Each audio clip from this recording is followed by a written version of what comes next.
N effective strategy for solving ill defined problems is, यानी अपरिभाषित समस्याओं को हल करने के लिए एक प्रभावी रणनीति है। अपरिभाषित यानी इल डिफाइंड या ठीक से वेल डिफाइंड प्रॉब्लम नहीं है, है ना। एक है कि ये सवाल आपको दे दिया, आपको पता है स्टेप बाय स्टेप सॉल्यूशन निकल जाएगा, लेकिन एक ऐसी वेग सी प्रॉब्लम दे दी कि भारत में जो ये महिलाओं के प्रति हिंसा है या स्ट्रेस को कैसे कम करें जीवन में, तो अब ये वेग है, ये वेल डिफाइंड नहीं है, इसका कोई एक सॉल्यूशन नहीं है।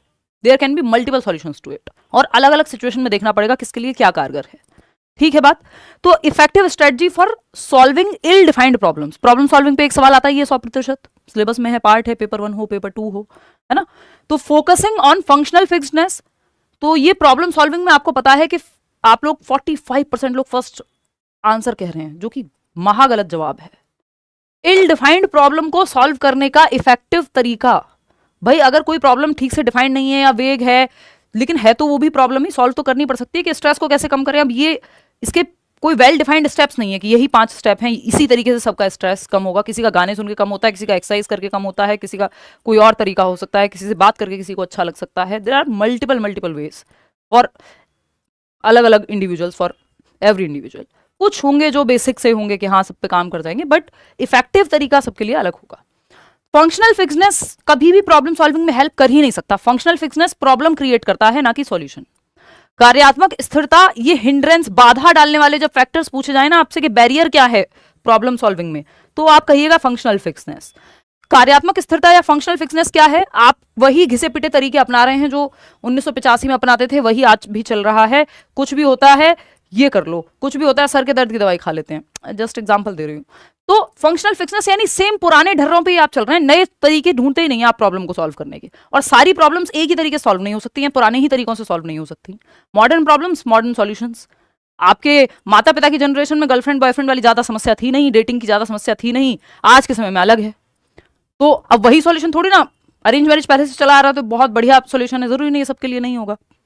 तो फंक्शनल फिक्सनेस है सबके लिए एक तरीका कि अच्छा इसको सुधारना है, किसी व्यक्ति को ये सब चलता ही था पहले, शादी कर दो, ये प्रॉब्लम है शादी कर दो, ये करना है ये कर लो, हर चीज का एक सॉल्यूशन नहीं हो सकता। तो फंक्शनल फिक्सनेस है घिसे पिटे ढर्रे वही जो चले आ रहे थे, उन्हीं को ये मानना, ये बैरियर का काम करती है, ये रुकावट बनती है प्रॉब्लम सॉल्विंग में, हेल्प नहीं करती। तो ये तो हट जाएगा ऑप्शन। आपको इफेक्टिव स्ट्रेटजी चाहिए जो प्रॉब्लम वेल डिफाइंड नहीं है बट सॉल्यूशन तो चाहिए आपको। सेकेंड है मीन्स एंड एनालिसिस। इस बार 40% लोग सही जवाब दे रहे हैं, मीन्स एंड एनालिसिस, ये सही है। एल्गोरिथम प्रॉब्लम सॉल्विंग का एक तरीका है, लेकिन step by step problem solving का तरीका है। जब प्रॉब्लम वेल डिफाइंड हो, एक मैथ्स का सवाल लिखा है तो आपको पता है step by step solution a+b² लगेगा या ये फॉर्मूला लगेगा इसमें, और ये स्टेप बाय स्टेप सॉल्व हो जाएगा। तो ये वेल डिफाइंड प्रॉब्लम्स में काम आता है एल्गोरिथम। इल डिफाइंड या ऐसी रैंडम प्रॉब्लम्स में आप नहीं लगा सकते कलन विधि। ठीक है जी। तो स्टेप बाय स्टेप इसमें यूज होता है, और ये वेल डिफाइंड प्रॉब्लम्स के लिए है कि जब आपको पता हो एक सवाल है जिसमें फॉर्मूला लग सकता है ना, कि आपकी दवा जो है, आपको बुखार का टेस्ट कराया पता चला मलेरिया है, फिर जो है नेक्स्ट स्टेप दवाई लिख दी मलेरिया की। तो ये वेल डिफाइंड प्रॉब्लम जिसका पता हो आपको, उस पर ही लागू होगा। किसी भी तरह का सर दर्द है तो आप सेम प्रॉब्लम सेम सॉल्यूशन अपना रहे हैं, वो प्रॉब्लमेटिक हो जाएगा। Learning by rote, rote learning से मैकेनिकल हो जाती हैं चीजें कि आपने रट्टा लगा लिया है, तो ये प्रॉब्लम सॉल्विंग का बहुत अच्छा कोई तरीका माना नहीं जाता। रट के आपने बस रट लिया है, तो रट कर सीखने को हम वैसे भी अवॉइड करते हैं। तो एक ही ऑप्शन बचता है, मीन्स एंड एनालिसिस, साधन अंत विश्लेषण। मीन्स एंड एनालिसिस की खास बात यह है, मीन्स मतलब साधन है ना, वेज जो भी आपके सामने है एट प्रेजेंट, उससे आप एंड तक पहुंचते हैं, यानी गोल तक पहुंचते हैं। एंड से मतलब है यहां गोल का। मीन्स है तरीके, जो भी इस प्रॉब्लम सामने है उसमें आप क्या कर सकते हैं ये देखते हैं आप, है ना, कि भाई ये पेन नहीं चल रहा, चलो दूसरा पेन उठा करके ले आते हैं, एक मार्कर ले आते हैं, जो भी घर में मौजूद होगा उससे समाधान निकाल लेंगे। ठीक है। मीन्स एंड एनालिसिस बहुत ही हेल्पफुल तरीका है, और वेल डिफाइंड इल डिफाइंड प्रॉब्लम्स पे भी ये काम करता है। इसको ऐसे समझ सकते हो कि एक रैंडम प्रॉब्लम आ गई आपके सामने कि आपको बुक शेल्फ तक आपकी हाइट नहीं पहुंचती और आपको एक किताब चाहिए जो आपकी हाइट से ऊपर रखी है, या आपको सीलिंग साफ करनी है, दिवाली की सफाई, तो आपको पता है कि यार पंखे तक पहुंच नहीं सकते हो, सीढ़ी नहीं है घर में, फिर आप क्या करोगे, एक स्टूल या जो भी एक प्लेटफॉर्म है वो ढूंढ करके लाओगे कहीं से, या कुर्सी ले आओगे एक, और उस पर चढ़ने की कोशिश करोगे, वो भी काम नहीं करेगा, एक और छोटा वो लगाओगे इस पे, जिसको बिल्कुल पटरा बोलते हैं, वो रखोगे उसके ऊपर, देन आप चढ़ोगे। ठीक है ना। तो कि 2 स्टूल को जोड़ा आपने और फिर आप चढ़े। पेपर 1 पेपर 2 दोनों के लिए है। तो ये मीन्स एंड एनालिसिस है कि जो प्रॉब्लम सामने आ गई उसमें आप देखोगे कि आपके पास क्या मौजूद है, एट प्रेजेंट आप क्या कर सकते हो। अब बच्चे को पहुंचना है इस किताब तक और हाइट उसकी है नहीं कि वो किताब तक डायरेक्ट पहुंच जाए, तो आप क्या करेंगे, पैर ऊपर करेंगे तब ट्राई करेंगे, या फिर आप जाएंगे एक जैसे ये बच्चा जो है आपका, ये एक प्लेटफॉर्म लेकर के आ गया, एक स्टूल लेके आया और इस स्टूल का यूज करेगा, पहुंच जाएगा किताब तक। तो मीन्स एंड एनालिसिस, साधन क्या है उसके पास ये देख रहा है, वो प्रॉब्लम है किताब तक पहुंचना, साधन क्या है ये स्टूल रखा, पहुंचा किताब तक, प्रॉब्लम सॉल्व हो गई, आई गेट द बुक, खत्म बात। मीन्स एंड एनालिसिस यानी साधन जो भी उस एट प्रेजेंट इस्तेमाल में आ सकते हैं आपके पास, उस प्रॉब्लम के हिसाब से एट प्रेजेंट जो आपके हाथ में है उसके हिसाब से आप ऑब्जेक्टिव तक, गोल तक या प्रॉब्लम के सॉल्यूशन तक पहुंचते हो। अच्छा इफेक्टिव तरीका माना जाता है। बात सही है या नहीं? तो मीन्स एंड एनालिसिस वहां सही है, एल्गोरिथम लगेगा नहीं क्योंकि वेल डिफाइंड नहीं है प्रॉब्लम, कोई पहले से प्रूवन क्वेश्चन ऐसा सवाल है नहीं। तो ऐसी प्रॉब्लम्स आपके सामने बहुत रोजमर्रा के जीवन में आती हैं और बच्चों को आपको प्रॉब्लम सॉल्वर बनाना है। मीन्स एंड एनालिसिस हुआ, एल्गोरिथम हुआ, ये सब हेल्पफुल प्रक्रियाएं हैं प्रॉब्लम सॉल्विंग के लिए। बात सही है या नहीं? चलिए फिर आगे बढ़ेंगे। अलग से पूछने की जरूरत ही नहीं पड़ेगी आपको, मैंने बता दिया, पेपर 1 पेपर 2 हर तरह के सवाल। यार कल से ये बॉटल भरवा के रखो, एक तो बैक टू बैक क्लासेस होती हैं, 2 बार तो ये भरी जा चुकी है।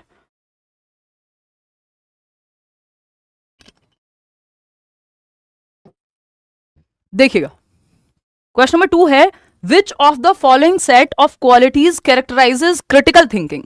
समालोचनात्मक चिंतन, जिसकी बात नेशनल एजुकेशन पॉलिसी भी कर रही है, 21वीं शताब्दी का कौशल कहते हैं इसको, 21st सेंचुरी स्किल्स में आता है।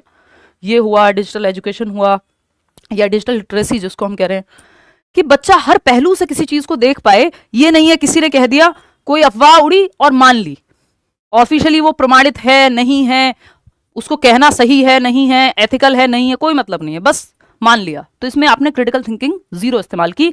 ऐसे अंधभक्ति की तरफ व्यक्ति जाता है जो उसके दिमाग को बटन ऑफ और लॉजिक विंडो से बाहर। तो क्रिटिकल थिंकिंग ना आप में बचेगी ना आप विद्यार्थियों में बचा पाएंगे। क्रिटिकल थिंकिंग फैक्ट को, ओपिनियन को, सही गलत को हर पहलू से देखने की बात करती है। तो जब हम बात कर रहे हैं निम्नलिखित में से गुणों का कौन सा समूह समालोचनात्मक चिंतन की विशेषताओं को दर्शाता है? पहला है, यानी क्रिटिकल थिंकिंग किससे, दिमाग पे जोर पड़ेगा। बेसिकली क्रिटिकल थिंकिंग में आप दिशाओं में सोच पाएंगे, अलग अलग पहलू पे सोच पाएंगे, क्या फैक्ट है, क्या ओपिनियन है, सही है गलत है, एनालाइज करेंगे, हर पहलू से सोचेंगे। एबिलिटी टू क्वेश्चन, हाँ ये प्रश्न करने की क्षमता, किसी चीज को क्वेश्चन करने की क्षमता, इससे क्रिटिकल थिंकिंग को बढ़ावा मिलेगा। एबिलिटी टू सेल्फ रिस्पेक्ट, आत्मचिंतन, चिंतन मनन कर पाए, आप सोच पाए कि जो चीज आप सोच रहे हैं वो सही भी है या नहीं है, क्यों सही है, उसमें लॉजिक कहाँ है ना। Ability to test previously held assumptions, यानी पूर्व मान्यताओं को, जो पहले से अज्यूम किया हुआ है आपने, उसको टेस्ट करना, भाई ये बात सही है या नहीं है। नीट का पेपर किसी के हाथ में आया होगा और वो चला जाएगा उसको अटेम्प्ट करने, या उसने वो सही मान लिया, तो मतलब क्रिटिकल थिंकिंग तो नहीं की, वहां तो प्योर बायस्डनेस है ना। जिससे जहां से वो भी, जो भी कोचिंग या जहां से भी वो शुरू हुई पूरी कहानी, तो वहां पे क्रिटिकल थिंकिंग जीरो है कि आपको हर पहलू में सोच पाए। क्यों सोचें भाई, अपना भला सोचते हैं लोग। ठीक। एबिलिटी टू थिंक कन्वर्जेंटली, ये कन्वर्जेंटली सोचना जो है, जिसमें मैंने कहा अपना भला सोचना, मतलब आप लिमिटेड सोच रहे हैं। अभिसारी चिंतन में आप 4 ऑप्शन से एक पॉइंट पे जाते हैं, जबकि आप डाइवर्जेंट थिंकिंग में क्रिटिकल थिंकिंग लग सकती है कि एक पॉइंट से आप 4 तरफ सोच पाए। तो अभिसारी थिंकिंग जो है वो क्रिटिकल थिंकिंग को प्रभावित नहीं करती, आप मतलब हेल्प नहीं करती। एबिलिटी टू थिंक कन्वर्जेंटली नहीं, डाइवर्जेंटली होना था यहाँ पे। तो ये तीनों तो सही हैं, फर्स्ट, सेकंड और थर्ड ऑप्शन में कितने लोग सही जवाब दे रहे हैं? 63% लोग, बहुत बढ़िया, इंटेलिजेंट लोग हैं आप लोग। चलिए, third option is the right answer over here. इसमें ज्यादा हमें आवश्यकता नहीं है फर्दर डिस्कशन की। क्वेश्चन नंबर 3 देखिएगा, अच्छा सवाल है। Which of the following statement about the role of heredity and environment is in the development of a child is correct? आनुवांशिकता और वातावरण की भूमिका के संबंध में कौन सा कथन सही है? 4 ऑप्शंस हैं। पहला है, while heredity contributes in unfolding of the child's characteristic traits, the entirety of a child's development is solely based on environmental factors. यानी हालांकि आनुवंशिकता बच्चे के विशिष्ट लक्षणों के विकास में योगदान देती है, यानी कैरेक्टरिस्टिक्स डेवलप होते हैं हेरिडिटी से, बट ये कह रहे हैं कि लेकिन बच्चे का संपूर्ण विकास केवल वातावरण से तय होता है। फालतू बात, सिर्फ वातावरण, सिर्फ हेरिडिटी पॉसिबल ही नहीं है, डेवलपमेंट दोनों का प्रोडक्ट है। बात सही है, किसी एरिया में डेवलपमेंट ज्यादा महत्वपूर्ण है, किसी एरिया में एनवायरमेंट ज्यादा महत्वपूर्ण है, किसी में हेरिडिटी। ये कह रहे हैं सिर्फ एनवायरमेंट से डेवलपमेंट हो जाएगा, तो हेरिडिटी का रूल तो इन्होंने बिल्कुल जीरो कर दिया, जो कि गलत है। While heredity provides the genetic blueprint for an individual's development, the expression of those genes can be influenced by environmental factors. हालांकि आनुवंशिकता किसी व्यक्ति के विकास के लिए वंशानुगत खाका प्रदान करती है, जेनेटिक ब्लूप्रिंट देती है, जो मैचुरेशन में भी होता है कि हेरिडिटी से प्रभावित है ना। तो हेरिडिटी आपका जेनेटिक ब्लूप्रिंट देगी कि भाई ये समस्याएं हैं, ये बीमारियां होंगी, ये क्षमताएं होंगी, है ना। स्पोर्ट्स पर्सन का बच्चा है तो एक हेरिडेटरी एज लेके वो सामने जाएगा कि उसको जेनेटिक मेकअप अच्छा मिलेगा, अगर दोनों माता पिता एथलीट्स हैं मान लीजिए फॉर दैट मैटर, ठीक। लेकिन the expression of those genes can be influenced by environmental factors. ये जो जीन्स है, ये जो जेनेटिक कोडिंग है, ये एक्सप्रेस कैसे होंगे, अनफोल्ड कैसे होंगे, एनवायरमेंट पे भी निर्भर करेगा। आप किसी भी एथलीट को उठा लीजिए, फॉर एग्जाम्पल विराट कोहली, अनुष्का शर्मा, सब देखते हैं इंटरनेट पे, उनका कोई भी एक बच्चा, मतलब जो भी करंट बच्चे हैं, एक हाइपोथेटिकल सिचुएशन ले लेते हैं, तो हम मान के चल रहे हैं कि हेरिडेटरी क्षमता अच्छी होगी, स्पोर्ट्स पर्सन है, फिट दिखती हैं वो भी, उनकी वाइफ भी, तो ये दोनों हम मानेंगे कि जेनेटिक मेकअप जो है स्पोर्ट्स की एप्टीट्यूड के साथ बच्चे में वो क्षमता होगी। और अगर इस तरह के पेरेंट्स का बच्चा कोई economically weaker, socio economically weaker section में चला जाए, अडॉप्ट कर लिया या वॉट एवर, किसी भी सिचुएशन में, नाम हटा दो, ऐसे ही इन जनरल मान लो कि एथलेटिक लोग हैं, बच्चा किसी ऐसे परिवार में बड़ा होता है जहां खाने की भी ठीक ठाक स्थिति नहीं है, मेल न्यूट्रिशन का शिकार हो जाता है, यानी कुपोषण का शिकार हो जाता है। तो अब हेरिडेटरी क्षमता तो थी, जेनेटिक ब्लूप्रिंट तो बहुत अच्छा मिला था कि अगर एनवायरमेंट अच्छा मिलता तो बढ़िया एथलीट बनता या बहुत बढ़िया कुछ कर सकता था, लेकिन एनवायरमेंट में खाना भी ठीक से नहीं मिला तो बॉडी ठीक से डेवलप भी नहीं हो पाएगी। तो ब्लूप्रिंट तो देती है हेरिडिटी, लेकिन ये एक्सप्रेस कैसे होगा, इसमें एनवायरमेंट का भी रोल है। कई सारी चीजें एनवायरमेंट में निकलकर, अगर अच्छा एनवायरमेंट है तो कुछ प्रॉब्लम्स हो सकता है कि आपकी डिस्पोजिशन, जिसको हम कहते हैं, यानी हेरिडेटरी है एक डिस्पोजिशन के, आपके घर में कोई एक पर्टिकुलर बीमारी है वो चले आ रही है और आप ध्यान रखते हैं बहुत हेल्दी, आपको पता है पहले से कि डायबिटिक होने का खतरा है, तो आप शुरुआत से अपना जीवन उसी तरह से जीते हैं और बेस्ट ऑफ जो भी एनवायरमेंट में हो सकता है, चाहे वो मेडिकल असिस्टेंस हो, चाहे वो पोषण हो, आपका न्यूट्रिशन हो, वो करते हैं, तो हो सकता है वो चीज बहुत हद तक डिले हो जाए या हो ही ना आपको। तो एक्सप्रेशन जो है वो एनवायरमेंटल फैक्टर्स पे होगा, बेशक जेनेटिक कोडिंग में चीजें हो, एक्सप्रेशन जो है जीन्स का वो एनवायरमेंटल फैक्टर से प्रभावित होगा, पूरी तरह से एलिमिनेट होना नहीं, पॉजिटिवली और नेगेटिवली प्रभावित हो सकता है। Both heredity and environment contribute 50% each in the development of a child. ये कहना एकदम बकवास बात होगी, 50-50% दोनों की भूमिका होती है, गणित नहीं है, प्रोडक्ट है। हेरिडिटी एंड एनवायरमेंट एडिटिव नहीं होते, सब्ट्रैक्टिव नहीं होते और ना ही ये डिविजिबल होते हैं। हेरिडिटी एंड एनवायरमेंट का प्रोडक्ट है डेवलपमेंट, इसको ऐसे समझिएगा। 50-50% कोई नहीं कह सकता, किसी क्षेत्र में हेरिडिटी का महत्व ज्यादा होगा, किसी क्षेत्र में एनवायरमेंट का महत्व ज्यादा होगा, दोनों की बराबर भूमिका है, ऐसा वुडवर्थ कहते हैं। बराबर का मतलब परसेंटेज में नहीं है, किसी क्षेत्र में हेरिडिटी, किसी में एनवायरमेंट, किसी में कुछ कम परसेंटेज। जैसे आंखों का रंग टोटली हेरिडिटी से निर्धारित है, लेकिन विजन, अच्छा न्यूट्रिशन, बहुत सारे फैक्टर्स पे डिपेंड करेगा कि आप बचपन से बस कार्टून पे बैठे रहते थे, है ना, एनवायरमेंट कैसा मिला उस पर डिपेंड करेगा। तो डेवलपमेंट में हेरिडिटी प्लस एनवायरमेंट नहीं होता कि 50% हेरिडिटी 50% एनवायरमेंट, नहीं होता। ये एडिटिव नहीं होते, यानी योगात्मक नहीं होते हेरिडिटी और एनवायरमेंट। ये डिविजिबल नहीं होते, यानी इनको भाग भी नहीं कर सकते, ये आता है सवाल। और ये क्या नहीं होते, सब्ट्रैक्टिव भी नहीं है कि हेरिडिटी माइनस एनवायरमेंट या एनवायरमेंट माइनस हेरिडिटी बराबर डेवलपमेंट, नहीं। Development is the product of heredity and environment. आनुवंशिकता और वातावरण का गुणनफल है विकास जो है, ठीक है। इसमें परसेंटेज आप तय नहीं कर सकते किसमें कितना होगा। डिस्पोजिशंस, जो लास्ट ऑप्शन है, dispositions are linked with environmental factors but actual development occurs on the basis of heredity.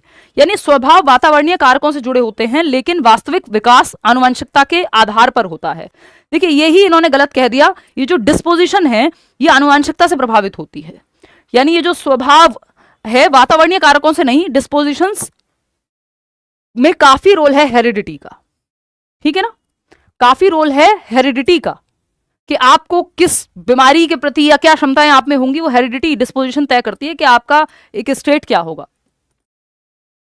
Environment नहीं तय करेगा इसको, एनवायरमेंट प्रभावित करेगा। तो बेटर ऑप्शन यहां पे हमारे पास एक ही था, वो था क्या, heredity provides the genetic blueprint. एक जेनेटिक ब्लूप्रिंट देती है, हेरिडिटी डिसाइड करती है how far you will go, but environment can decide करेगा कि एनवायरमेंट मिलेगा कैसे। इस पे और चर्चा आगे आने वाले सेशंस में करेंगे, सारा कुछ एक दिन में पढ़ लोगे तो दिमाग घूम जाएगा।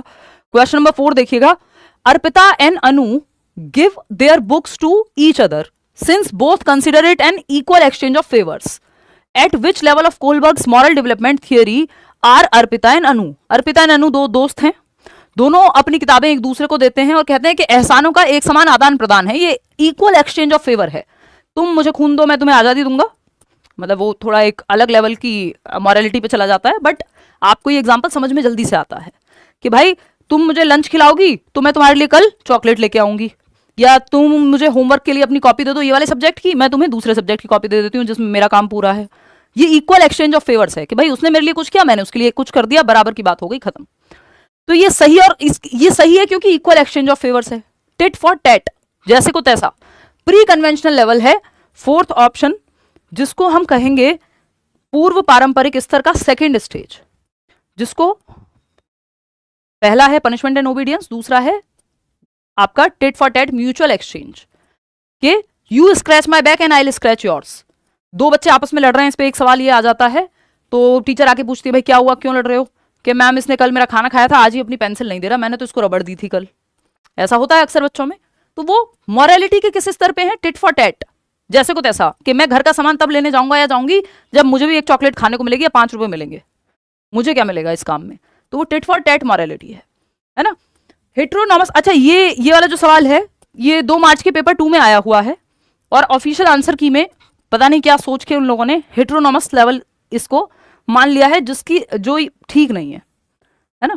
तो ऐसा होता है कई बार, वो करेक्शन नहीं हुआ है या किसी ने चैलेंज नहीं किया होगा या व्हाटएवर, मार्च तक आते आते हम लोगों का भी ध्यान नहीं था। तो हेट्रोनॉमस मॉरलिटी और ऑटोनॉमस मॉरलिटी पियाजे की थियरी है, जिसपे बेस्ड है ये पूरी थियरी, तो उसका कुछ बनता नहीं है, तो उसको हम इग्नोर करेंगे क्योंकि इसके लिए इनफ एविडेंसेस हैं अगर चैलेंज भी करना हो तो। फोर्थ के साथ ही यहाँ पे जाना है, ठीक है। अगर हम कोहलबर्ग की, और हेट्रोनॉमस में ये होता है कि दूसरे के अधीन होता है बच्चा, रूल्स फिक्स्ड होते हैं, है ना। ऑटोनॉमस में आप खुद तय करते हैं, लेकिन वो पियाजे की मॉरल डेवलपमेंट की थियरी है, जनरली सीटेट में उतना पूछा नहीं जाता। ये कोहलबर्ग के हिसाब से, क्योंकि इन्होंने यहाँ कोहलबर्ग लिखा हुआ है, पियाजे लिखा होता तो हम कह देते, तो प्री कन्वेंशनल ही बनता है, ठीक है, इसमें कोई भी डाउट नहीं है। ये देखिएगा कोहलबर्ग की 6 स्टेजेस हैं, 3 लेवल हैं, हर एक स्टेज पे 2-2 स्टेजेस होती हैं। पूर्व पारंपरिक यानी pre conventional, obedience and punishment, और ये इंस्ट्रूमेंटल रिलेटिविस्ट ओरिएंटेशन था, टिट फॉर टैट जो सेकंड स्टेज है, जैसे को तैसा, जिस पे हमने बात की है। इसको एक वैसी इमेज से समझते हैं जिससे आप आसानी से समझ पाएं।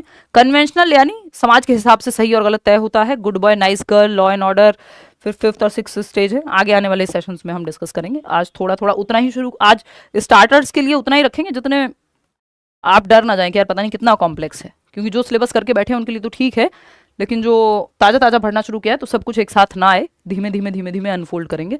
देखिएगा एक बार, यहाँ पे लेवल 1 जिसको हम प्री कन्वेंशनल या पूर्व पारंपरिक स्तर कहते हैं, मॉरलिटी कॉन्सिक्वेंसेस पे और पर्सनली मुझे क्या मिलेगा, मेरा क्या फायदा होगा, सेल्फ इंटरेस्ट पे डिपेंडेंट होती है। स्टेज 1 है ओबीडियंस एंड पनिशमेंट ओरिएंटेशन, बच्चा आज्ञा का पालन इसलिए करेगा क्योंकि डांट पड़ेगी या पनिशमेंट मिलेगी, तो जिस चीज से डांट पड़ रही है या पनिशमेंट मिल रही है वो गलत है, इसलिए आज्ञा पालन करता है वो, पहली स्टेज में। दूसरा स्टेज इंस्ट्रूमेंटल रिलेटिविस्ट ओरिएंटेशन, कि भाई मैं तुझे ये साइंस की बुक दे रही हूँ अपनी, तू मुझे इंग्लिश की दे दे, तो ये क्या है, tit for tat mutual exchange. Pre conventional यानी पूर्व पारंपरिक सही और गलत एक्चुअल में यहाँ कुछ नहीं है, इसी के बेसिस पे चल रहा है। लेवल 2 क्या है, कन्वेंशनल, सोसाइटी के हिसाब से सही और गलत तय होगा। स्टेज 3 है good boy nice girl orientation, अच्छा लड़का अच्छी लड़की, तुम्हारे माँ बाप तुम पे गौरवान्वित महसूस करेंगे यदि तुम फर्स्ट आओगे, गुड बॉय मेरा बेटा, मेरा राजा बेटा, मेरा अच्छा बेटा बेटी, वॉटेवर, ये सब यही है 3rd लेवल पे, क्योंकि बच्चे को तारीफ सुननी है, प्रेज के लिए वो काम करता है। Stage 4 law and order orientation, कि आप नियमों को मानते हैं, समाज में ऑर्डर बना रहे हैं, उसके लिए ये 4th स्टेज है। लेवल 2 है कन्वेंशनल। फिर आपका 3rd लेवल है, इसमें सोशल कॉन्ट्रैक्ट ओरिएंटेशन, के समाज में नियम बने रहें और नियमों को बदला भी जा सकता है यदि जरूरत पड़े, अगर वो बहुत लोगों की भलाई नहीं कर रहे हैं तो आंदोलन करके या व्हाटएवर बदला जा सकता है नियमों को, अगर वो फेवर में नहीं है तो। स्टेज 6 है आपका यूनिवर्सल एथिकल प्रिंसिपल, यहाँ आप पूरी दुनिया से लड़ जाएंगे यदि आपके जस्टिस या एथिकल प्रिंसिपल्स के हिसाब से चीजें नहीं हो रही हैं, तो जैसे मतलब ये ह्यूमैनिटी के लेवल पे देखने वाली बात है, और यहाँ आपको भीड़ की जरूरत नहीं है, एक इंडिविजुअल भी अगेंस्ट द सिस्टम खड़ा हो सकता है। इस पे और डिटेल में चर्चा नेक्स्ट सेशंस में करेंगे, बट ये एक मोटा मोटा आइडिया मैंने आपको कोहलबर्ग की थियरी का दे दिया है। क्वेश्चन नंबर 5 देखिएगा, गिवन बिलो, ये असर्शन रीजन वाला सवाल है, अच्छा सवाल है, क्यूट सा सवाल है। देखो अब आप कहोगे क्यूट कैसे होता है सवाल, अभी बताएंगे। असर्शन क्या है यानी कथन क्या है, when unable to make meaning efficient readers slow down and reread the text clarifying confusion before continuing further. यानी जब when unable to make meaning, यानी आपको पढ़ के कोई चीज समझ नहीं आई, तो जो एफिशिएंट रीडर होगा, जो प्रभावशाली या कुशल पाठक होगा, वो क्या करेगा, दोबारा से पढ़ेगा, थोड़ी स्पीड कम करेगा, दोबारा से उसको क्लैरिफाई करने के लिए, कंफ्यूजन को आगे बढ़ने से पहले वो फिर से री रीड करेगा कि यार ये वाला पार्ट समझ नहीं आया, फिर से पढ़ते हैं, या वीडियो पीछे करके देखते हैं, समझ नहीं आया, या मेरे को क्वेश्चन मैंने पढ़ा मान लो और कंफ्यूजन हुई कुछ, तो मैं दोबारा पढ़ूंगी उसको क्लैरिफाई करने के लिए। ये कुशल पाठक के गुण हैं कि आप री रीड कर रहे हो या फिर से समझना चाह रहे हो तो वो फिर से पढ़ते हो, आप वापस जाके स्पीड स्लो डाउन करते हो, थोड़ा धीमे धीमे एक एक शब्द को समझने की कोशिश करते हो। बात तो सही है, इसमें कोई गड़बड़ तो है नहीं। रीजन क्या है इसका, metacognition hinders the process of meaning making, यानी अधिसंज्ञान या परासंज्ञान अर्थ बनाने की प्रोसेस में बाधा बनता है, ये एकदम गलत बात है। यहां पे आपने मेटाकॉग्निटिव एबिलिटीज का यूज किया, आपने रीड किया, रिफ्लेक्ट किया, फिर से देखा कि कहां पे सुधार किया जा सकता है, आपको क्या समझ आया, कहना क्या चाह रहा है रीडर, जो आपका टेक्स्ट राइटर है। ये मेटाकॉग्निशन प्रयोग हो रहा था इसमें, इन्होंने कहा मेटाकॉग्निशन हेल्प नहीं करता, बाधा बनता है मीनिंग मेकिंग में, अर्थ निर्माण में, ये जो एकदम बिल्कुल गलत बात है। मेटाकॉग्निशन हेल्प करता है क्योंकि वो संज्ञान के भी परे जाना है, beyond cognition, thinking about thinking, reasoning about reasoning, awareness about awareness, ठीक है।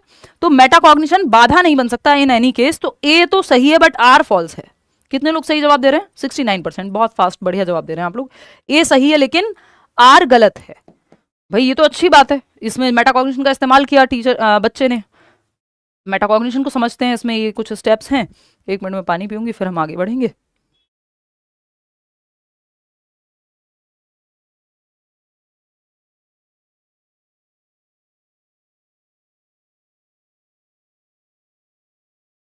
देखिएगा, जब मेटाकॉग्निशन की बात कर रहे हैं तो परासंज्ञान बोलते हैं हिंदी में। मेटा का मतलब है बियॉन्ड, यानी परा या परे कह सकते हो आप हिंदी में। कॉग्निशन का मतलब है संज्ञान, यानी थिंकिंग, रीजनिंग, प्रॉब्लम सॉल्विंग, इन सब पे भी सोच पाना, beyond thinking, thinking beyond thinking. Cognition यानी संज्ञान, जिसमें सारी दिमाग की प्रक्रियाएं जुड़ी होती हैं। तो इसमें कुछ स्टेप्स होते हैं, मेटाकॉग्निशन को बढ़ावा देना चाहिए। जैसे plan, what do I need to do, कि आपको पेपर क्लियर करना है, अब आप सोचते हैं कि यार किया क्या जा सकता है, पिछली बार फेल हुआ या नहीं क्लियर हो पाया, या नंबर कम आ रहे हैं, या इस टॉपिक में, इस सब्जेक्ट में डिफिकल्टी है, प्लान क्या बनाया जाए, जरूरत क्या है, पेपर क्लियर करना है तो क्या करने की जरूरत है, इस चीज को आप प्लान करते हैं। बात ठीक है। I am thinking about my thinking, कि भाई मेरी स्ट्रेंथ क्या है, वीकनेस क्या है, गड़बड़ कहाँ हुई थी, आप प्लान कर रहे हैं, अभी सोच रहे हैं, अपनी ही चिंतन, प्लान क्या होना चाहिए या पेपर कैसे क्लियर करेंगे, इस पे सोच रहे हैं। अपनी स्ट्रेंथ क्या है, वीकनेस क्या है, वो सब सोचेंगे। फिर मॉनिटर करेंगे, हाउ एम आई डूइंग। अच्छा, आपके लिए सही समय कौन सा है पढ़ने के लिए, आप दिन में ज्यादा अच्छे से पढ़ पाते हैं कि दोपहर में ज्यादा अच्छे से पढ़ पाते हैं, या पिछली बार कहाँ कमी रह गई थी, कहाँ आप ठीक से नहीं पढ़ पाए थे। तो आप ये सब कुछ सोच के एक प्लान बनाते हैं, ठीक है। तो प्लानिंग, मॉनिटरिंग, यानी रिफ्लेक्ट कर रहे हैं, मॉनिटर कर रहे हैं, हाउ एम आई डूइंग। आप हफ्ते में एक टेस्ट लगाते हैं कि यार एक टेस्ट लगाऊंगा। फिर आप इवेल्युएट करते हैं कि क्या मेरे गोल तक मैं पहुंच पाया कि नहीं पहुंच पाया, जितना सोचा था इस हफ्ते पढ़ने का, पढ़ पाया कि नहीं पढ़ पाया, ठीक। फिर एडजस्ट करते हैं, आप प्लान में जहां जरूरत है उसको चेंज करते हैं कि बेटर क्या किया जा सकता है। इस एडजस्टमेंट को रिफ्लेक्शन कह सकते हो। तो इसमें आप प्लानिंग करते हैं, रिव्यू करते हैं, अपना प्लान मॉनिटर करते हैं, रिफ्लेक्ट करते हैं, जहां जरूरत होती है इवेल्युएट करते हैं, फिर से अपने प्लान को ठीक करते हैं कि भाई ये गलती पिछली बार भी हुई थी, इसको ऐसे नहीं करना है ना। आप अपने आप से जब बातें करके समझने की कोशिश कर रहे हैं, अपनी ही थिंकिंग प्रोसेस पे और थॉट दे पा रहे हैं, तो प्लान कर पा रहे हैं, रिव्यू कर पा रहे हैं, रिफ्लेक्ट कर पा रहे हैं, चिंतन मनन कर पा रहे हैं, इसको मेटाकॉग्निशन कहते हैं। क्वेश्चन नंबर 6 देखिएगा, क्या कहता है सवाल। विच of the following sets describe ways in which a school should be inclusive.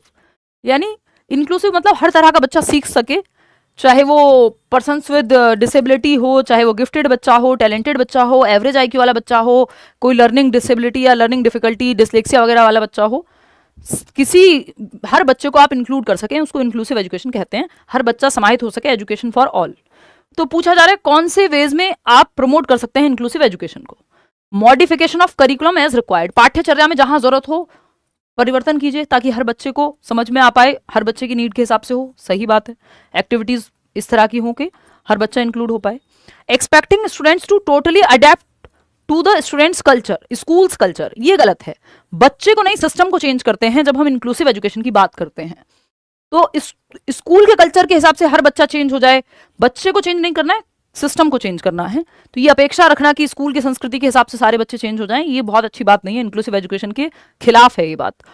Fostering an ethos of care and respect, यानी स्कूल में ऐसा माहौल हो जहां केयर एंड रिस्पेक्ट, सब एक दूसरे की केयर करें, सम्मान करें, इस तरह का माहौल बन पाए। एक बच्चा जो व्हील चेयर से आता है उससे भी प्यार से बात करते हैं सारे बच्चे, एक एटीट्यूड में परिवर्तन है। एक बच्चा जो मैथ्स में अच्छा करता है वो दूसरे की हेल्प भी कर रहा है, तो एक केयर और रिस्पेक्ट का माहौल हो कि जो डिफरेंसेस हैं हमारे वो बाधा ना बने। नेक्स्ट है अपॉर्चुनिटीज फॉर कोलैबोरेटिव लर्निंग, बच्चे मिल करके एक दूसरे के साथ कोलैब करके सहयोग करके सीख पाएं, ये भी सही है। फर्स्ट, थर्ड और फोर्थ, सेकंड इसमें नेगेटिव है कि बच्चे से एक्सपेक्ट कर रहे हो आप बदलने के लिए, सिस्टम को बदलना है इंक्लूसिव एजुकेशन में, बच्चे को नहीं। फर्स्ट ऑप्शन 54% लोग, फर्स्ट, थर्ड एंड फोर्थ सही है। हाँ, सेकंड जहां पे है वो गलत हो जाएगा, बाकी सभी जगह सेकंड है तो ये अपने आप ही एलिमिनेट हो जाता है। अगर आप बाकी के तीनों भी चेक ना कर पाएं तो आपको पता है सेकंड गलत है, तो गलत जो है उसको बस एलिमिनेट कर दो, जहां जहां सेकंड है तीनों में सेकंड है तो एक ही ऑप्शन बचेगा। एलिमिनेशन मेथड से भी आप इस सवाल को सॉल्व कर सकते थे। चलिए खैर आगे बढ़ते हैं, क्वेश्चन नंबर 7 देखिएगा। Which of the following statement about socialization is correct, सामाजिकरण के बारे में कौन सा एक कथन है जो सही है।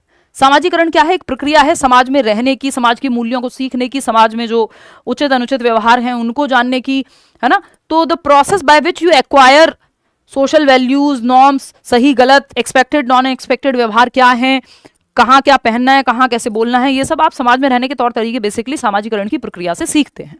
तो पूछा क्या है कि कौन सी बात सही है सामाजिकरण की प्रक्रिया के बारे में। अलग अलग समाज हैं, अलग अलग कंट्रीज हैं, अलग अलग इवन राज्यों में आपको अलग अलग तरह का कल्चर मिल जाएगा, अलग अलग समाज में अलग अलग चीजें सही और गलत मानी जाती हैं।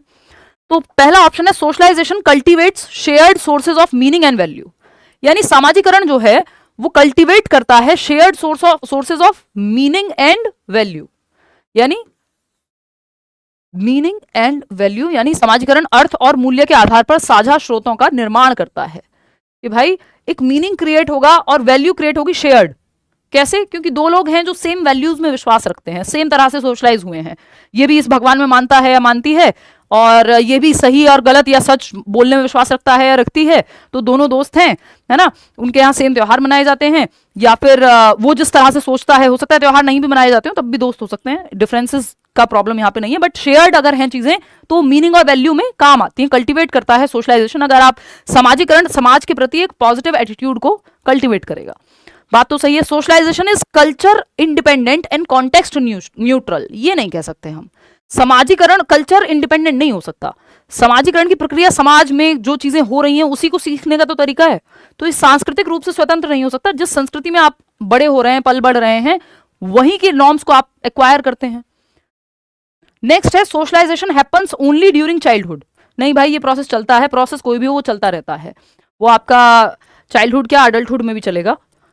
Norms and beliefs can not be acquired through socialisation process, ये कहना गलत होगा। हम सोशलाइजेशन प्रोसेस के द्वारा बिलीफ्स और नॉर्म्स को ही तो सीखते हैं कि हम कहते हैं कि बड़ों का सम्मान करो, तो हमारे पूरे कल्चर में, समाज में, भारत में ये चीज सही मानी जाती है कि बुढ़ापे में माँ बाप की सेवा करो या माँ बाप के साथ रहना हमारे यहाँ एकदम नॉर्मल बात है, आम बात है या जरूरी बात है, ये कह लो कई जगहों पे, है ना। कि अगर कोई सेपरेट रहना चाहे, क्योंकि बच्चा हमारे यहाँ 70 साल का भी बच्चा ही रहता है अगर उसके माता पिता जीवित हैं, तो बाहर कंट्रीज में या वेस्टर्न कंट्रीज में ये कल्चर नहीं है। उनके यहाँ 18 साल के हुए जाओ अपना खुद से देखो, है ना, या फिर बुढ़ापे में माँ बाप की सेवा करनी है, ये वाला कल्चर वहां नहीं है। तो ये जो नॉर्म्स और बिलीफ्स हैं या shared meaning and value create होता है जिस समाज में आप रह रहे हैं, ठीक है ना। तो ये हम नहीं कह सकते कि सबके लिए सेम चीज यहां लागू होगी, ये कल्चर फ्री है। जिस कल्चर में आप रह रहे हैं उसी के हिसाब से आपका समाजीकरण, जनरली आप उसी प्रोसेस से गुजरते हैं। तो socialisation cultivates shared sources of meaning, यानी सोर्सेज ऑफ मीनिंग क्या है कि मेरे लिए अर्थ कहां से निकलेगा जीवन में, है ना, कि मुझे ये चीज सही लगती है या गलत लगती है, और वैल्यूज वो उसमें अपने आप सही गलत आ ही जाएगा। तो सामाजिकरण की प्रक्रिया साझा करती है, इसके अंदर आप कैसे आपको सोशलाइज किया गया है बड़े होते हुए, कौन सी कहानियां आपने बागवान दिखाई है सारे माँ बाप ने अपने बच्चों को, तो आपको सोशलाइज किया गया एक तरह से कि माँ बाप का ध्यान रखना है भाई, सिंपल बात है। तो जरूरी नहीं है कि किसी और कल्चर में कोई रह रहा है तो वो भी सेम मूवीज, सेम अखबार, सेम बातें, सेम कहानियां सुन करके बड़ा हो रहा हो, है ना। यहाँ तो हम श्रवण कुमार की कहानियां सुन के बड़े हो रहे हैं, तो वो शेयर्ड मीनिंग और वैल्यू रहेगी, आप भी कहेंगे हाँ सही बोल रहे हो बिल्कुल, ठीक है ना।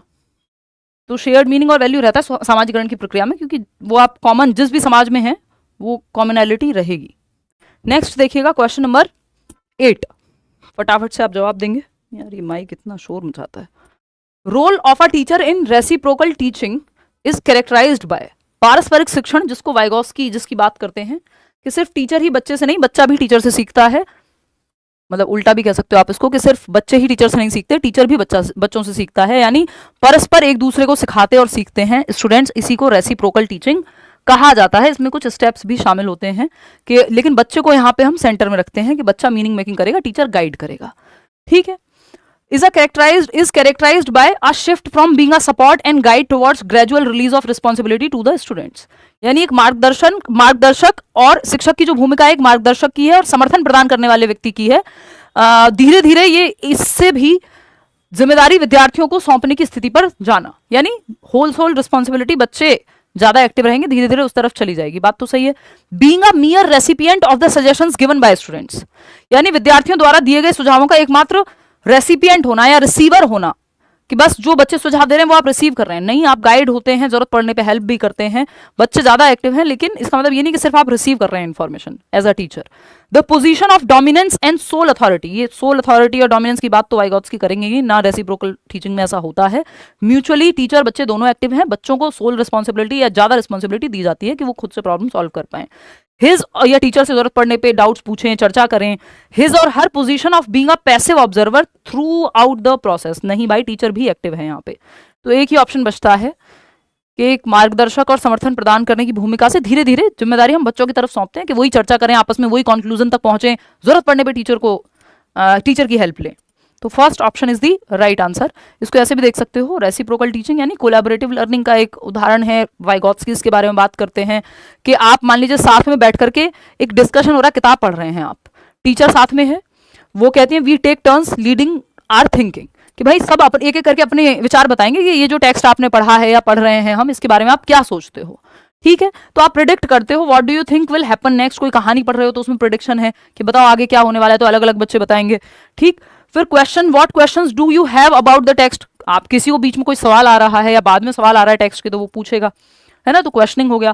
क्लैरिफाई करेंगे, अगर कोई डिफिकल्ट वर्ड है बीच में चैप्टर पढ़ते हुए समझ नहीं आ रहा तो टीचर से हेल्प ले लेंगे क्लैरिफाई करने के लिए कि मैम इसका मतलब यही होता है क्या, है ना। फिर समराइज करेंगे, what are the main ideas in this part, तो हर बच्चों को बोल दिया आपने कि लिख के बताओ, या आपस में बच्चे सॉल्यूशन कर रहे हैं, एक दूसरे की कॉपी भी चेक कर ले रहे हैं, पीयर असेसमेंट जैसा भी हो जा रहा है। तो रेसिप्रोकल टीचिंग में बच्चे एक दूसरे से सीखते हैं, बच्चे आपस में टीचर सीखते हैं, टीचर बच्चों से सीखता है, परस्पर है ये प्रक्रिया, इसमें दोनों एक्टिव हैं और धीरे धीरे रिस्पॉन्सिबिलिटी बच्चों की तरफ शिफ्ट कर दी जाती है कि वो एक्टिवली सोल्यूशन निकालें। तो टीचर का रोल जो है गाइड से, स्ट्रेटेजिस्ट से धीरे धीरे शिफ्ट होता है, जहां बच्चे लीड करते हैं डिस्कशन को। क्वेश्चन नंबर 9 देखिएगा, ये क्या कहता है भाई, an assessment approach aiming to support students learning is characterised by, यानी एक आकलन का तरीका है, जांचने का तरीका है जो बच्चों को सपोर्ट करता है। तो इसकी विशेषता क्या होगी आपको ये देख करके बताना है, फटाफट बताओ फटाफट से। 84% लोग फर्स्ट कह रहे हैं, चलिए देख लेते हैं। Consideration of method of solving the problem along the outcome, यानी परिणामों के साथ साथ समस्या को हल करने की विधि को भी ध्यान में रखना।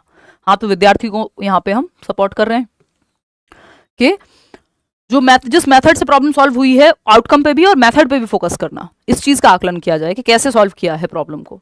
Focus on inaccuracies only while ignoring the process and endeavours, नहीं सिर्फ गड़बड़ियों पे ही ध्यान देना, ये कोई बहुत अच्छी अप्रोच नहीं है असेसमेंट की। Exams done at the end of the year, सिर्फ अंत में ही पेपर होगा, ये भी गलत है, ड्यूरिंग द ईयर चलना चाहिए। थ्रू ऑब्जेक्टिव टाइप क्वेश्चंस, नहीं जी, कई मल्टीपल एक्टिविटीज के द्वारा आकलन किया जा सकता है। Evaluation and marking based on standardised quiz based test, नहीं भाई, जहां जरूरत पड़े आपको फॉर्मेटिव तरीके, क्रिएटिव तरीके भी अपनाने हैं, सिर्फ स्टैंडर्डाइज तरीके ही नहीं। तो first option, teacher made test की भी कई बार जरूरत पड़ती है। First option is the right answer के परिणामों के साथ साथ समस्या को हल करने की विधि को भी ध्यान में रखा जाए कि किस तरह से प्रॉब्लम सॉल्व हुई है, सिर्फ रट के तो नहीं किसी ने जवाब दे दिया है। तो ये अच्छे आकलन के तरीके होंगे। बच्चा जहां एक्टिव है वो आंसर सही है, सिंपल बात ये है, सबसे बेहतरीन तरीके से एक्टिव वो फर्स्ट ऑप्शन में ही था। क्वेश्चन नंबर 10 देखिएगा, which of the following is an effective strategy of emotional regulation, यानी इमोशनल रेगुलेशन की इफेक्टिव स्ट्रेटजी या प्रभावी युक्ति कौन सी है कि भावनात्मक नियमन या इमोशंस को मैनेज करना या कंट्रोल करने की इफेक्टिव यानी बेहतरीन स्ट्रेटजी या रणनीति कौन सी है। पहला ऑप्शन आपके सामने है channelling emotions to use them as a source of inspiration and creative endeavours, यानी भावनाओं को प्रेरणा और रचनात्मक प्रयास के स्रोत के रूप में उपयोग करने के लिए प्रयोग करना। यानी आप इमोशंस को चैनल कर रहे हैं, एक दिशा दे रहे हैं, डायरेक्शन दे रहे हैं, to use them as a source of inspiration, कि आपके इमोशंस आपको गाइड कर रहे हैं, एक इंस्पिरेशन की तरह काम कर रहे हैं आपके लिए, एंड क्रिएटिव एंडेवर्स, कि आपको बहुत दर्द है तो आप एक गाना लिख रहे हैं, बहुत सुंदर शायरी लिख रहे हैं, तो आपने बजाय कि आप फोन पे लगे हुए हैं या आप 100 बार किसी को कॉल कर रहे हैं, फोन आपका कोई उठा नहीं रहा और वो दूसरे को परेशान करना भी हो गया, है ना, कि आपको अब ब्रेकअप हो गया आपका, अब वो जहां से गुजरे वहीं पहुंच जाते हैं आप।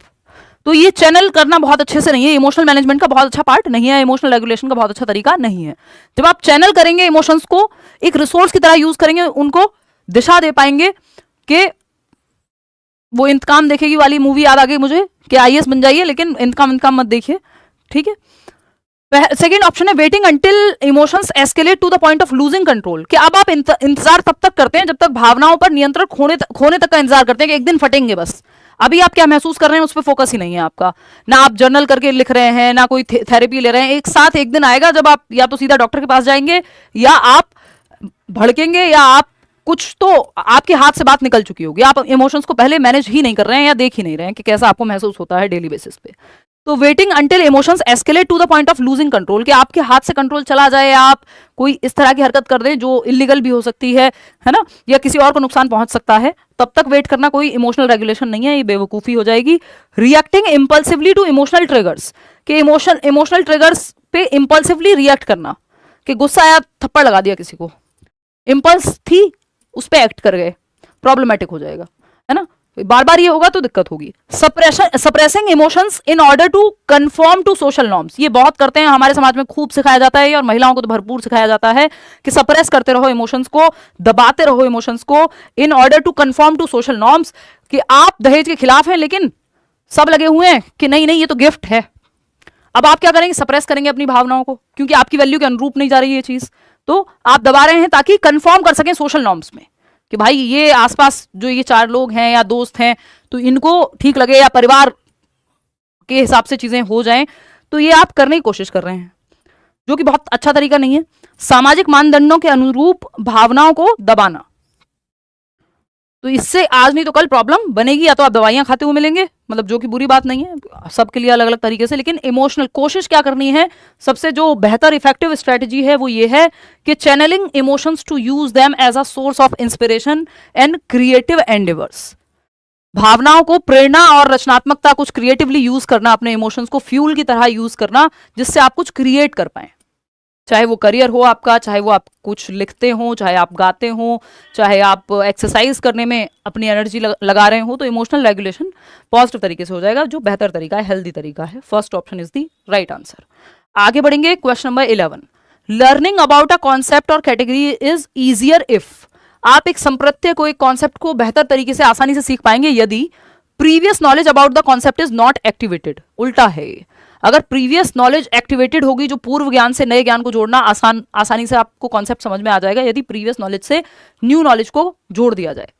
फिर है concept is represented in abstract and complex ways, अमूर्त तरीकों से या जटिल तरीकों से कॉन्सेप्ट को प्रेजेंट कर रहे हैं तो ये मुश्किल हो जाएगा कॉन्सेप्ट को समझना। सिंपल तरीके से आपको लॉजिकल या कॉन्क्रीट तरीकों से कॉन्सेप्ट को समझाना है। जैसे आप शुरुआत में बचपन में जब जोड़ घटाना भी सीखते थे तो कि 5 में से 3 गए तो 3 को ऐसे काट देते थे, ये एब्स्ट्रैक्ट नहीं था आपके लिए, ये कॉन्क्रीट था, मूर्त था कि हाँ ये 2 समझ में आ रहे हैं, डायरेक्ट 5 - 3 करने की बजाय। तो कॉम्प्लेक्स नहीं, सिंपल वेज में और कॉन्क्रीट तरीकों से, अमूर्त नहीं मूर्त तरीकों से शुरुआत में। Familiar examples are provided while introducing the concept, ये बात एकदम सही है कि ऐसे एग्जांपल्स या उदाहरण आपको दिए जाएं शुरुआत करते समय किसी कॉन्सेप्ट की, जिनसे आप परिचित हैं, जो उदाहरण आपने सुने हैं कि भाई कभी ना कभी आप अपने जीवन में आपने या तो देखा होगा या किया ही होगा कि स्टूल या कुर्सी रख के आप किसी चीज को उतारने के लिए आपने प्रयोग किया होगा। तो ये एग्जाम्पल क्या है, परिचित है। जब हम नया कॉन्सेप्ट सीख रहे हैं मीन्स एंड एनालिसिस का, तो ये सिंपल हो गया, दूसरा परिचित एग्जाम्पल हो गया आपके लिए। मैं कोशिश वैसे ही करती हूँ सारे एग्जाम्पल्स जो आपके जीवन से जुड़ सकें वो दिए जाएं। Lots of advanced information is given to create cognitive load, अगर बहुत ज्यादा एडवांस्ड इन्फॉर्मेशन या किताबी भाषा में आपको इन्फॉर्मेशन दे दी जाएगी तो इससे कॉग्निटिव लोड बढ़ जाएगा, दिमाग पे इतना लोड बढ़ जाएगा इन्फॉर्मेशन का कि आपको समझ में ही नहीं आएगा। आप एक जैसे अभी मैंने बीच में बोल भी रही थी कि धीरे धीरे कुछ चीजें ऐसी हैं जो धीरे धीरे बढ़ाएंगे, पहले ही सेशन में नहीं। उससे क्या होगा, आपका दिमाग जो है कंफ्यूज हो जाएगा। अभी तो आपने उतना सीखा भी नहीं, धीरे धीरे कनेक्ट करोगे तो बेहतर है। सब कुछ एक दिन में, सारा खाना एक ही साथ थोड़ी खाना होता है, या सारी एक्सरसाइज एक ही दिन में थोड़ी कर लोगे। तो थर्ड ऑप्शन की फैमिलियर एग्जाम्पल दो, उससे जो है बेहतर हो पाएगी लर्निंग। अकॉर्डिंग टू जीन पियाजे, क्वेश्चन नंबर 12 है, what is the role of symbolic thought? Semiotic function भी बोलते हैं इसको। सिंबॉलिक थॉट 2 से 7 वर्ष प्री ऑपरेशनल स्टेज में आता है। जैसे आप ABCD भी सीख रहे हैं, ये भी सिंबॉलिक थॉट का ही पार्ट है, ये भाषा भी सिंबॉलिक ही है। शुरुआत 2 से 7 वर्ष में हो जाती है, एक अच्छी चीज है।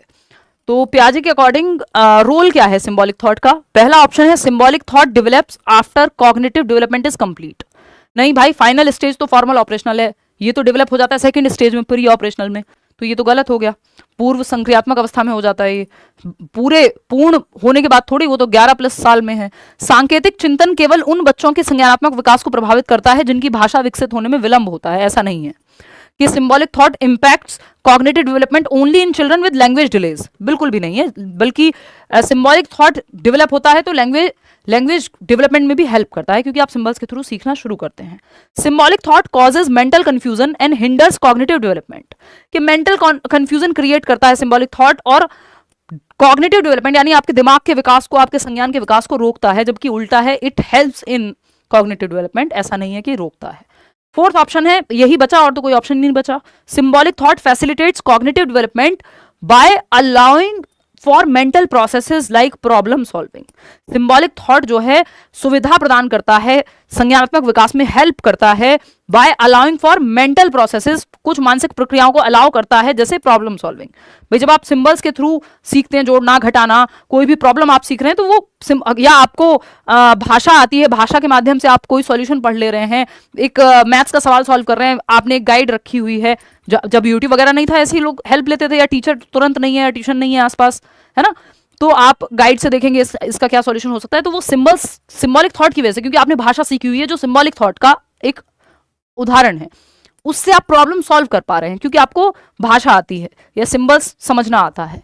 आप किसी देश में हैं और नई जगह पे हैं, आप सिंबॉलिक थॉट ये तो है कि मैप के हिसाब से देखते हुए आप कहीं पहुंच जाते हैं, सिंबल्स का इस्तेमाल करते हो, तो प्रॉब्लम सॉल्विंग में हेल्प करता है और आपकी समझ में भी दिमाग की। तो fourth option is the only answer here. आगे बढ़ेंगे, क्वेश्चन नंबर 13 देखिएगा। क्वेश्चन नंबर 13 है, which of the following typical characteristics is a child struggling with dysgraphia. Dysgraphia वाले बच्चे के आपको लक्षण पहचानने, बहुत तेजी से बताओगे, आप जवाब दोगे जल्दी, है ना, आज थोड़े हम लेट भी हो गए। चलो फटाफट बताओ डिस्ग्रेफिया वाले बच्चे के लक्षण। थर्ड ऑप्शन 43% लोग कह रहे हैं, देख लेते हैं। देखिए डिस्ग्रेफिया, ग्राफ्स के मतलब ये राइटिंग, तो राइटिंग में प्रॉब्लम आएगी डिस्ग्रेफिया वाले बच्चे को। अग्रेशन, फ्रस्ट्रेशन, स्ट्रेस ये सब नहीं है। इंपल्सिवनेस ये सब ADHD में होगा। Slow in written work, yes. Poorly formed letters, ठीक से फॉर्म नहीं कर पाता, लेटर्स बना नहीं पाता, है ना। Has difficulty कॉपिंग from black board, से लिखने में उसको दिक्कत होगी, क्योंकि लिखने में ओवरऑल उसको दिक्कत है, डिस्ग्रेफिया में यही प्रॉब्लम है। विड्रॉल, गिल्ट, एंग्जाइटी ये सब डिप्रेशन और अलग अलग तरह की प्रॉब्लम्स हैं। थर्ड ऑप्शन एकमात्र यहाँ सही उत्तर होगा कि डिस्ग्रेफिया वाले बच्चे को, डिसलेक्सिया वाले को पढ़ने में दिक्कत होती है, डिसकैलकुलिया वाले को कैलकुलेशन में दिक्कत होती है, डिसफेजिया वाले को भाषा को समझने में दिक्कत होती है, प्रयोग में दिक्कत होती है, डिस्ग्राफिया वाले को लिखने में दिक्कत होगी। तो ऐसी हैंडराइटिंग आपको इलेजिबल मिलती है, इन बच्चों की हैंडराइटिंग जिसको पढ़ना मुश्किल होता है या नहीं पढ़ पाते आप, है ना, लेजिबल नहीं होती। कहीं छोटे लेटर, कहीं बड़े, कहीं बीच में गैप ज्यादा छोड़ दिया, पेंसिल की ग्रिप पकड़ने में, बनाने में भी इनको दिक्कत होती है ना, स्पेस देने में धीमे लिखते हैं बहुत। क्वेश्चन नंबर 14 देखिएगा। A teacher is providing learners with the chances to be expose to and analyse concepts in order to help them understand the content through her support. तो एक टीचर है जो लर्नर्स को प्रोवाइड कर रही है to and analyse concepts, concepts के प्रति उनको कॉन्सेप्ट्स दिख रहे हैं, नए नए समझ पा रहे हैं, वो एनालाइज कर पा रहे हैं, ताकि वो कंटेंट को समझ सके टीचर की मदद से। तो this is the example of क्या, एक्सपोजिटरी टीचिंग। एक्सपोजिटरी तो भर देना है दिमाग में वर्णन कर करके, ये गाइडेड डिस्कवरी है, हेल्प कर रही है ना टीचर सपोर्ट के माध्यम से कि वो खुद एनालाइज करें, सॉल्यूशन तक पहुंच पाए, ठीक है ना। गाइडेड डिस्कवरी बोलते हैं इसको, मतलब बच्चा खुद से प्रॉब्लम सॉल्व कर पा रहा है, लेकिन गाइडेंस में टीचर की जहां जरूरत पड़े हेल्प मिल पा रही है। ये ऑब्जर्वेशनल या प्री डिस्पोजिशनल जैसा कुछ और बनता ही नहीं है, ये गाइडेड डिस्कवरी है। हेल्प के साथ बच्चा टीचर की गाइडेंस के साथ प्रॉब्लम को सॉल्व कर पा रहा है, एनालाइज कर पा रहा है। क्वेश्चन नंबर 15 देखिएगा फटाफट से और बताइएगा मुझे कि क्या जवाब इसका होना चाहिए? यार पानी की सख्त जरूरत है, ये ले आओ आप, गला सूख रहा है बहुत ज़्यादा, एक तो बैक टू बैक क्लास ना।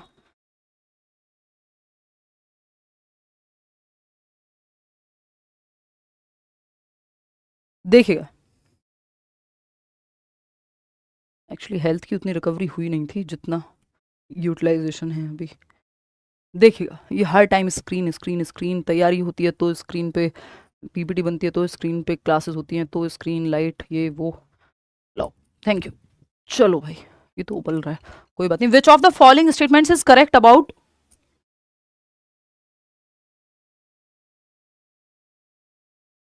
Gender development in contemporary times? समकालीन समय में जेंडर विकास के बारे में निम्नलिखित में से कौन सा कथन सही है? यानी आज के समय में यदि हम बात करें, प्रेजेंट टाइम्स में, कॉन्टेम्परेरी टाइम्स में जेंडर के बारे में कौन सा एक ऑप्शन है जो सही से बात कर रहा है, सही से समझा पा रहा है जेंडर को अप्रोप्रिएटली?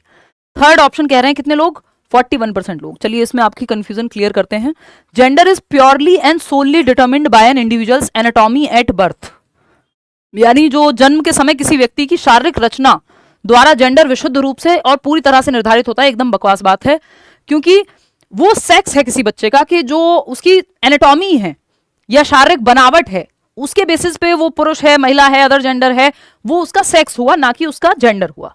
सेक्स क्या है? एक बायोलॉजिकल यानी जैविक संरचना है। तो ये सेक्स की बात कर रहे हैं यहाँ पे, ना कि जेंडर की। तो ये बायोलॉजिकल कंस्ट्रक्ट है कि आपकी एनाटॉमी के बेसिस पे, शारीरिक बनावट के बेसिस पे जो तय हुई है, बायोलॉजिकल कंस्ट्रक्ट यानी जैविक संरचना है। वहीं जेंडर क्या है? एक सोशल कंस्ट्रक्ट है। जेंडर हिंदी में दोनों को लिंग कह देते हैं, इसलिए हिंदी में भी जेंडर ही लिखा हुआ है ना। तो ये सोशल कंस्ट्रक्ट है, सामाजिक, समाज द्वारा निर्मित है।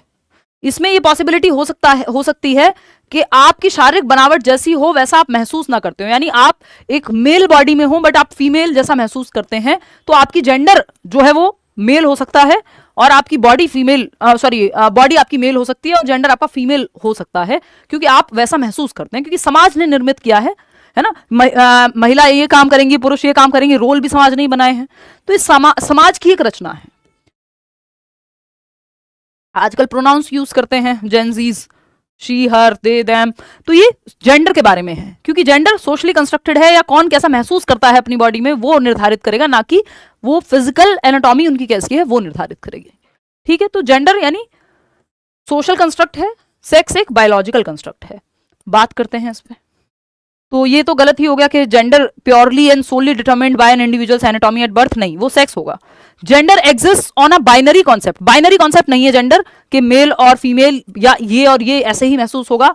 इसमें बहुत सारे इफ एंड बट्स हैं, तो ये बाइनरी नहीं है। आज की डेट में हम ये कहते हैं वन इज ईदर मेल और फीमेल, और ये वैसे भी पहले से भी अदर जेंडर्स हैं या थर्ड जेंडर है, उसमें भी बहुत सारे इफ एंड बट्स हैं, बहुत कॉम्प्लेक्स वो पूरी कहानी है, नीडेड नहीं है उतनी सीरेट में।